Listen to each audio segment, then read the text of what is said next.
你屋企有冇人發燒過咧？梗係有啦，係嘛？如果你有仔女，佢哋有冇發燒過，令你好擔心咧？梗係有啦嚇。小朋友一定會久唔久發下燒嘅嚇。呢個係佢成長過程必經之路嚟嘅。咁咧，小朋友如果發燒發得好高咧，父母擔心係好正常嘅。我好記得咧嚇，阿女2歲嘅時候咧。媽咪係做護士噶嘛，但係媽咪就唔喺香港喎，我一個人帶住個女咧嚇，好擔心佢發高燒啦嚇，咁一路要諗好唔好送佢入急症室嗰類。後來咧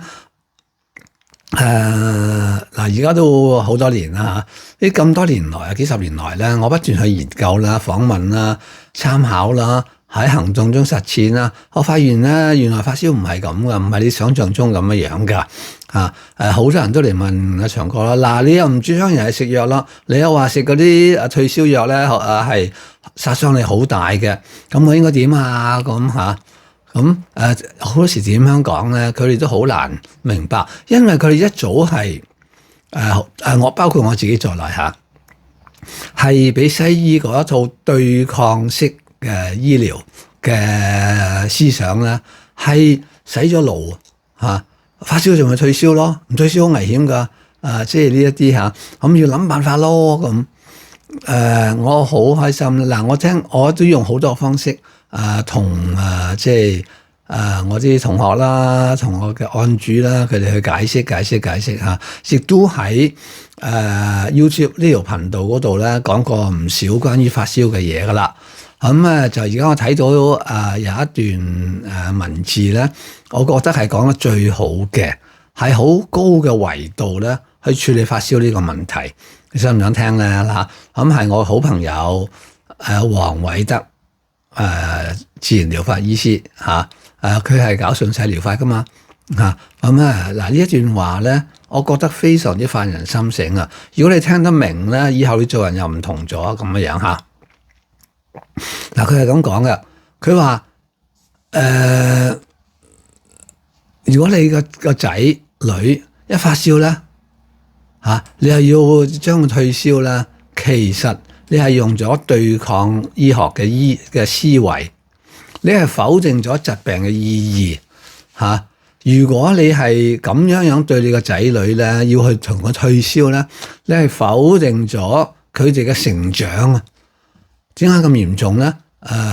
點解發燒唔好退燒咧？佢就咁講啊，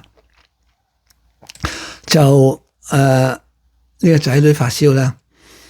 其實你應該諗清楚個病因啊，唔好治標不治本咯病因就係個病嘅目的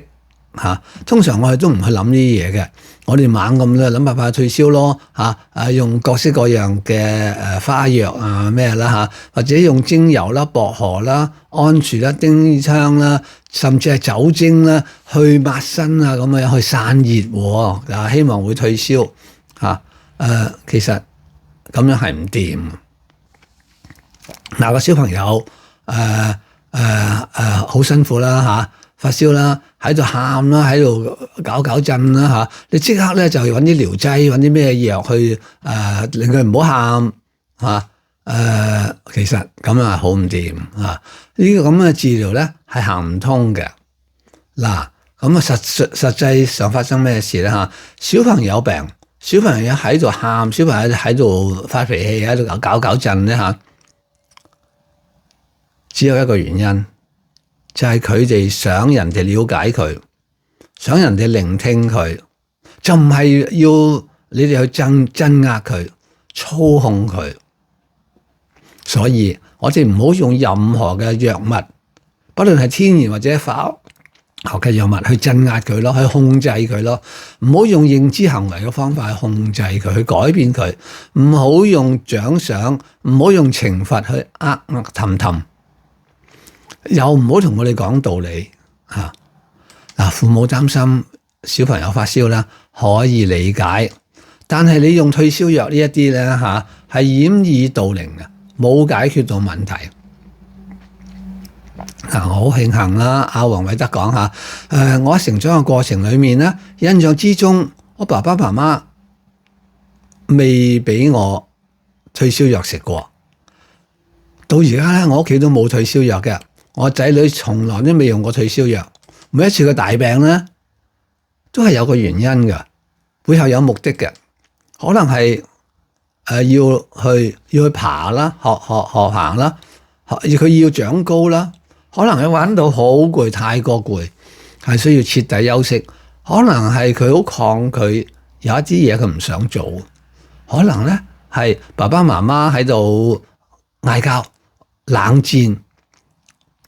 或者爸爸媽媽咧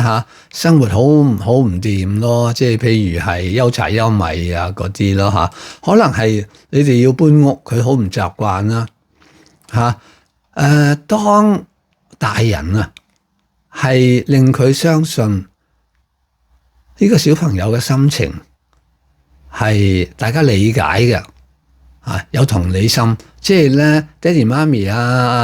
監護人啊知道個小朋友擔心啲咩嘢，激氣啲咩嘢，佢就唔喊噶啦，佢就退燒噶啦，嗱我個仔咧最病得最緊要嗰次咧